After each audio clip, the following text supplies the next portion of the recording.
Ciao a tutti e bentornati sull'Ernamo.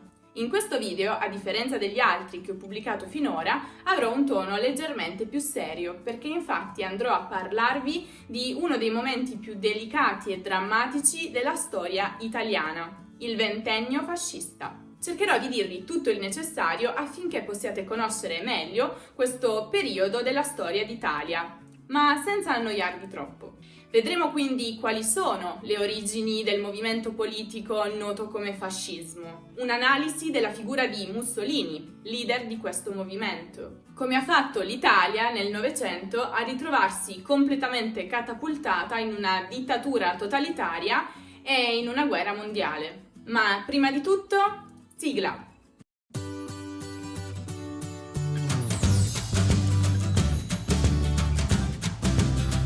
La prima guerra mondiale aveva lasciato l'Italia con le pezze al culo, con un territorio devastato dai combattimenti e una profonda crisi economica e sociale, soprattutto a causa delle crescenti disoccupazione e inflazione, che colpivano soprattutto impiegati, contadini e operai.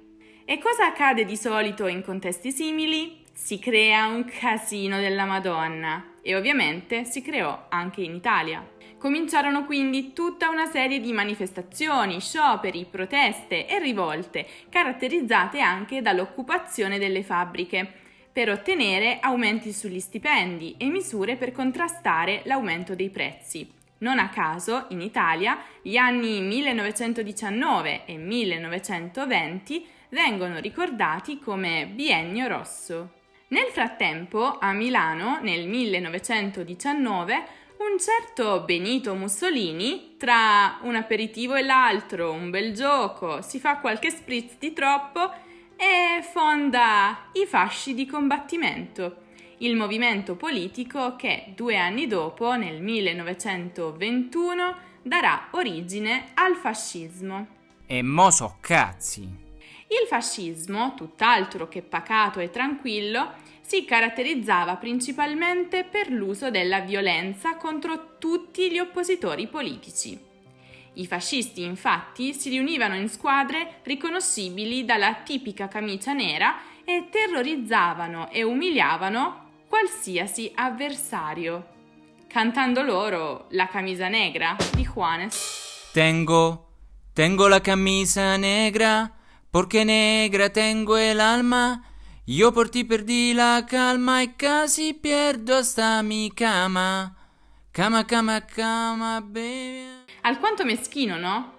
Eppure proprio questo atteggiamento cominciava a convincere alcuni che il fascismo avrebbe potuto placare le rivolte delle classi basse e creare ordine nel paese.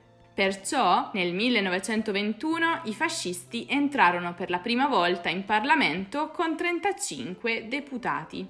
Ma secondo voi questo poteva essere sufficiente per soddisfare la loro sete di potere?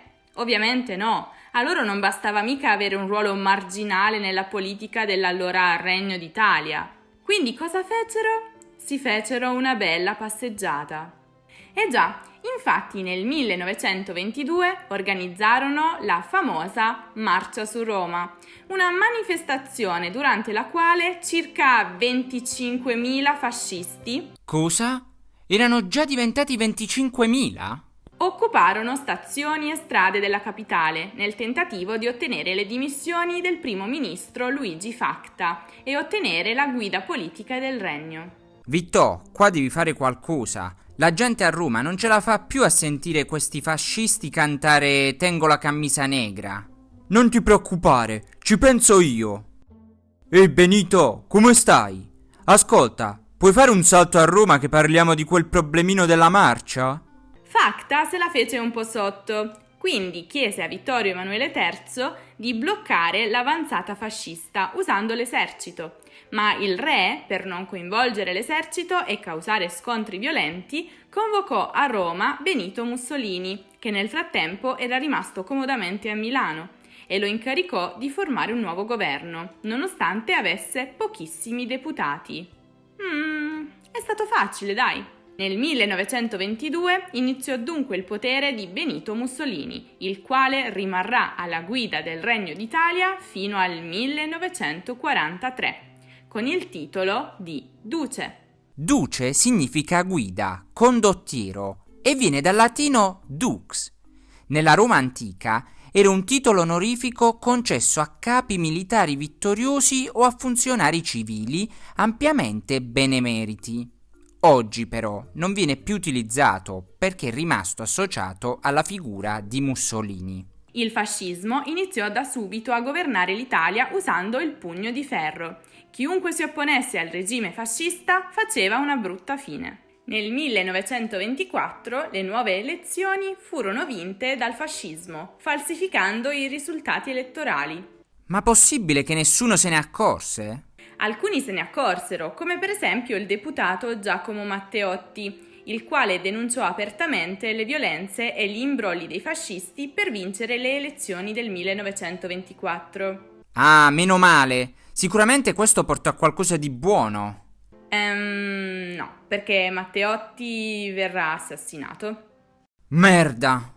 Il suo discorso, carico di accuse, è sicuramente rimasto nella storia dell'Italia, soprattutto la celebre frase che avrebbe detto ai suoi compagni al termine: «Io il mio discorso l'ho fatto, ora voi preparate il discorso funebre per me».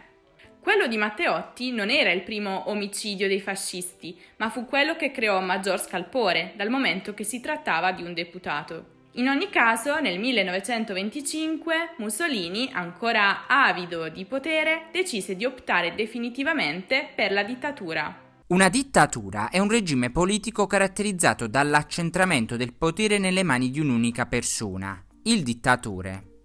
E come lo fa? Emanando le cosiddette leggi fascistissime. Che fantasia coi nomi! In sintesi, le leggi fascistissime stabilivano che il Partito Nazionale Fascista era l'unico partito ammesso. Il capo del governo doveva rispondere del proprio operato solo al Re d'Italia e non più al Parlamento. Il Gran Consiglio del Fascismo, presieduto da Mussolini, era l'organo supremo dello Stato. Tutte le associazioni di cittadini dovevano essere sottoposte al controllo della polizia. Gli unici sindacati riconosciuti erano quelli fascisti e qualsiasi sciopero era proibito. Tutta la stampa doveva essere sottoposta a controllo e qualsiasi contenuto contro il fascismo doveva essere censurato. Tutti i funzionari pubblici che non giuravano fedeltà al regime dovevano essere allontanati.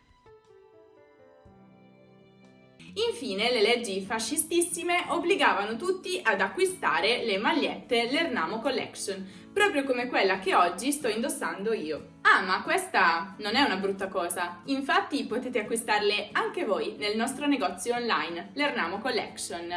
Il link è nella descrizione. Uno degli aspetti tipici del fascismo era il suo modo di ottenere il consenso e l'approvazione del popolo forzatamente, dando quindi vita a uno dei primi esempi di regime totalitario.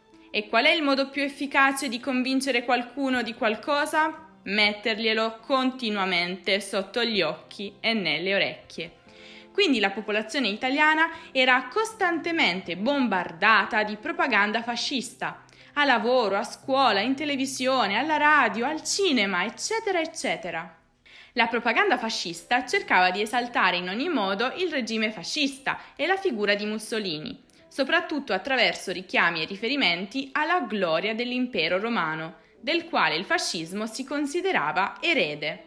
Lo stesso nome fascismo faceva riferimento ai fasci, bastoni composti da 30 verghe e una scure, usati dagli antichi littori, ossia le guardie del corpo dei magistrati romani. Mussolini, inoltre, aveva capito l'importanza del sostegno della Chiesa cattolica. Per questo, nel 1929, firmò i cosiddetti Patti Lateranensi con la Santa Sede. Secondo questi patti, la religione cattolica diventava religione di Stato e materia di insegnamento nelle scuole e al Papa veniva riconosciuta l'area attorno alla Basilica di San Pietro. Qualche anno più tardi, sempre con l'obiettivo di riportare l'Italia agli antichi splendori del grande impero romano, Mussolini, con molta nonchalance, senza alcuna dichiarazione di guerra, attaccò l'Etiopia nel 1935. L'esercito entrò con difficoltà, ma comunque nel 1936 riuscì a conquistare la capitale. L'Etiopia, con la Somalia e l'Eritrea, andarono a costituire l'Africa orientale italiana. Mussolini a questo punto iniziò a vantarsi di aver dato all'Italia un vero e proprio impero. Ok, se lo dici tu. Contemporaneamente Mussolini si avvicinò al dittatore tedesco Adolf Hitler e per dimostrare il loro legame stipularono accordi noti come l'Asse Roma-Berlino e successivamente il Patto d'Acciaio. Nazisti e fascisti avevano molto in comune e Hitler ammirava molto Mussolini e viceversa. Questa alleanza portò Mussolini a emanare nel 1938 le leggi razziali, con le quali si escludevano le persone di religione ebraica dalla società. Non potevano frequentare luoghi pubblici e scuole italiane, sposare gente di nazionalità italiana, eccetera. L'Italia avrà anche un ruolo attivo nell'Olocausto, deportando molti ebrei verso i campi di concentramento. E con questo è tutto. Ah no, non è vero! Come se tutto questo non bastasse, nel 1940 l'Italia entrò nella Seconda Guerra Mondiale, al fianco della Germania e del Giappone, partecipando al conflitto armato che ha causato più morti nella storia dell'umanità.